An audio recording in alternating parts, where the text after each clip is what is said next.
Hello, here is your very extra super special read aloud of Because of Winn-Dixie.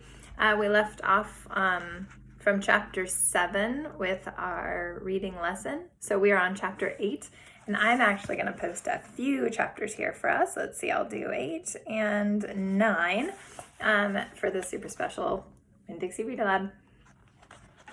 Winn-Dixie's bald spots started growing fur, and the fur that he had to begin with started looking shiny and healthy. And he didn't limp anymore. You could tell that he was proud of looking so good, proud of not looking like a stray. I thought what he needed most was a collar and a leash, so I went into Gertrude's Pets, where there were fish and snakes and mice and lizards and gerbils and pet supplies, and I found a real handsome red leather collar with a matching leash. Winn-Dixie was not allowed to come inside the store. There was a big sign in the door that said, "No dogs allowed."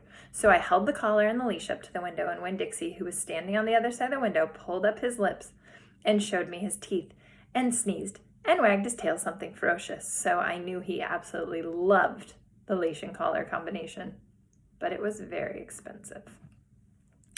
I decided to explain my situation to the man behind the counter. I said, "I don't get a big enough allowance to afford something this fancy, but I love this collar and leash, and so does my dog, and I was thinking that maybe you could set me up on an installment plan."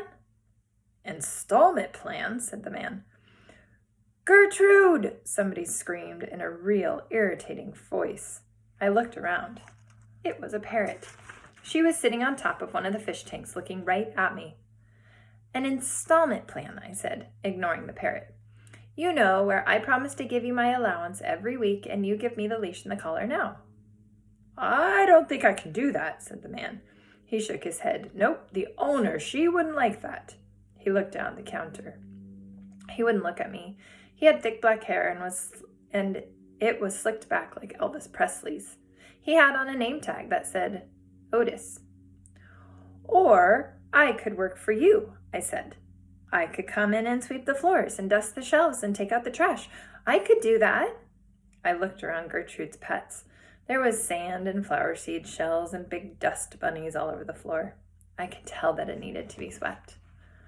"Oh," said Otis. He looked down at the counter some more. "Gertrude!" the parrot screamed again. "I'm real trustworthy," I said. "I'm new in town, but my daddy is a preacher. He's the preacher at the Open Arms Baptist Church of Naomi. So I'm really honest. But the only thing is, Winn-Dixie, my dog, he would have to come inside with me, because if we get separated for too long, he starts to howl something terrible." "Gertrude doesn't like dogs," said Otis. "Is she the owner?" I asked. "Yes, no. He finally looked up. He pointed at the fish tank. "That is Gertrude, the parrot. I named her after the owner." "Gertrude's a pretty bird," screamed Gertrude. "She might like Winn-Dixie," I told Otis. "Almost everybody does. Maybe he could come inside and meet her. And if the two of them get along, then could I have the job?" "Maybe," Otis mumbled. He looked down at the counter again.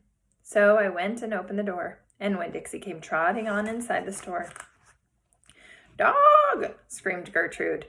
"I know it," Otis told her. And then Gertrude got real quiet. She sat on the top of the fish tank and cocked her head from one side to the other, looking at Winn-Dixie, and Winn-Dixie stood and stared back at her. He didn't hardly move. He didn't wag his tail. He didn't smile. He didn't sneeze. He just stared at Gertrude, and she stared at him. And then she spread her wings out real far and flew and landed on top of Winn-Dixie's head. "Dog!" she croaked. Winn-Dixie wagged his tail just a little tiny bit, and Otis said, "You can start Monday." "Thank you," I told him. "You won't be sorry." On the way out of Gertrude's Pets, I said to Winn-Dixie, "You are better at making friends than anybody I have ever known. I bet if my mama knew you, she would think you were the best dog ever." Winn-Dixie was smiling up at me, and I was smiling down at him, and so neither one of us was looking where we were going, and we almost bumped right into Sweetie Pie Thomas. She was standing there, sucking on the knuckle of her third finger, staring in the window of Gertrude's Pets. She took her finger out of her mouth and looked at me. Her eyes were all big and round. "Was that bird sitting on that dog's head?" she asked. She had her hair tied up in a ponytail with pink ribbon. but it wasn't much of a ponytail. It was mostly ribbon and a few strands of hair. Yes, I told her. I seen it, she said. She nodded her head and put her knuckle back in her mouth. Then she took it out real quick. I seen that dog in church, too. He was catching a mouse. I want a dog just like it, but my mama won't let me get no dog. She says if I'm real good, I might get to buy me a goldfish or one of them gerbils. That's what she says. Can I pet your dog? Sure, I told her. Sweetie Pie stroked Winn-Dixie's head so long and serious that his eyes drooped half closed and drool came out of the side of his mouth. I'm going to be 6 years old in September. I got to stop sucking my knuckle once I'm 6, said Sweetie Pie. I'm having a party. Do you want to come to my party? The theme is pink. Sure, I told her. Can this dog come? She asked. You bet, I told her, and all of a sudden I felt happy. I had a dog, I had a job, I had Miss Franny Block for a friend, and I had my first invitation to a party in Naomi. It didn't matter that it came from a 5-year-old, and the party wasn't until September. I didn't feel so lonely anymore. Chapter 9. Just about everything that happened to me that summer happened because of Winn-Dixie. For instance, without him I would never have met Gloria Dump. He was the one who introduced us. What happened was this. I was riding my bike home from Gertrude's Pets, and Winn-Dixie was running along beside me.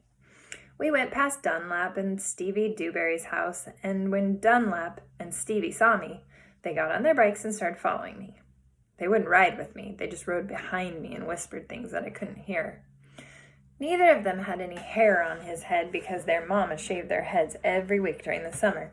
Because of one time Dunlap got fleas in his hair from their cat, Sadie. And now they looked like 2 identical bald-headed babies, even though they weren't twins. Dunlap was 10 years old like me, and Stevie was 9 and tall for his age.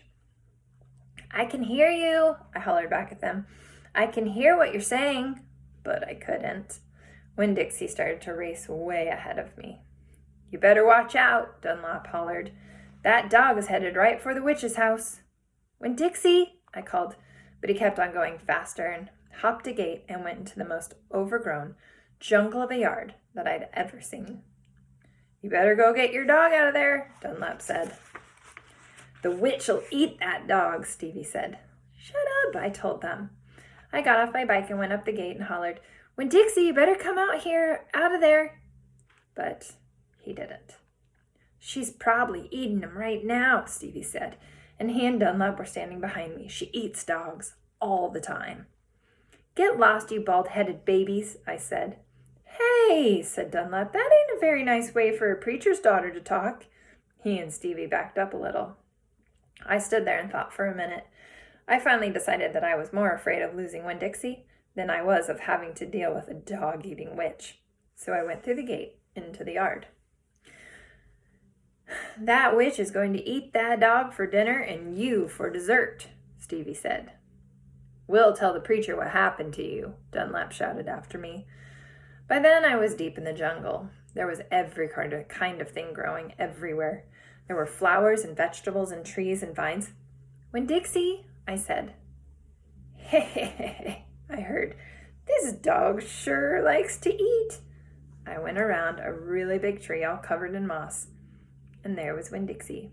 He was eating something right out of the witch's hand. She looked up at me.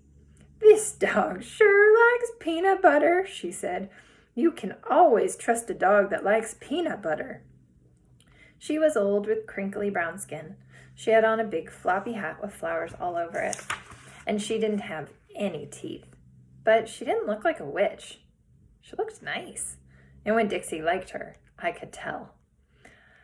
I'm sorry he got in your garden, I said. You ain't got to be sorry, she said. I enjoy a little company. My name's Opal, I told her. My name's Gloria Dump, she said. Ain't that a terrible last name? Dump? My last name is Baloney, I said. Sometimes the kids at school back home in Watley called me lunch meat. Ha! Gloria Dump laughed. What about this dog? What do you call him? Winn-Dixie, I said. Winn-Dixie thumped his tail on the ground.